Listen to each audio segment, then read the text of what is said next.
पुण्यातल्या drunk and drive प्रकरणामध्ये update समोर आलेली आहे। पुणे पोलिसांनी अपघात गाडीचा संपूर्ण मार्ग तपासलेला आहे।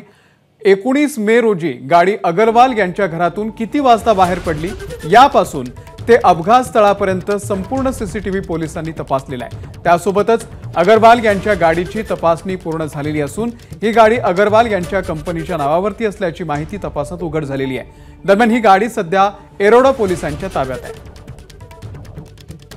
मिकी घई या संदर्भातले अपडेट आपल्याला देतील। मिकी, अमोल, जर आपण बघितलं तर 19 मेला रात्री जेव्हा ही पोर्शे गाडी अर्थातच या अल्पवयीन मुलाच्या घरातून जेव्हा बाहेर पडलेली आहे तिथपासून तर थेट तो कुठल्या हॉटेलमध्ये गेला आणि जिथं हा अपघात घडलेला आहे तिथपर्यंत हा संपूर्ण सीसीटीव्ही फुटेज पोलिसांनी त्या ठिकाणी जाऊन ताब्यात घेतलेला आहे। आणि एवढंच काय तर त्यांनी पूर्ण सीसीटीव्ही फुटेज तपासून देखील पाहिलेलं आहे की या मुलाबरोबर कोण होतं, जेव्हा ही गाडी बंगल्यातून बाहेर आली तेव्हा ही गाडी पोर्शे गाडी नक्की कोण चालवत होतं या सगळ्याचा तपास पोलिसांनी केलेला आहे।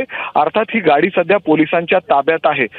फॉरेन्सिक लॅब कडून हे देखील तपासलं जाते की खरंच या गाडीमध्ये काही प्रॉब्लेम होतं का याची देखील तपास आता पोलीस करतायत। कारण आता जो ड्रायव्हर कडून म्हणण्यात आलेलं होतं की या गाडीमध्ये नुक्स असताना देखील त्याच्या वडिलांनी अर्थात अगरवालांनी त्याच्या मुलाला अल्पवयीन मुलाला ही गाडी दिली होती, त्यासाठी देखील या ठिकाणी पूर्ण तपास केला जातोय। परंतु महत्त्वाचं म्हणजे या संपूर्ण सीनचा जो सीन घडलेला आहे त्याचं रिक्रिएशन अर्थातच पोलिसांनी या सीसीटीव्ही फुटेज काढून या ठिकाणी केलेला आहे। त्या गाडीमध्ये या मुलाबरोबर आणखीन कोण होतं आणि घरापासूनच तो गाडी चालवत होता का याचं देखील आता पूर्ण तपास पोलीस क्राईम ब्रांच स्वतः करतायत। आता नेमकं या तपासातून पुढे काय समोर येतंय ते पाहणं सुद्धा महत्त्वाचं आहे। मिकी, धन्यवाद या संपूर्ण माहितीबद्दल।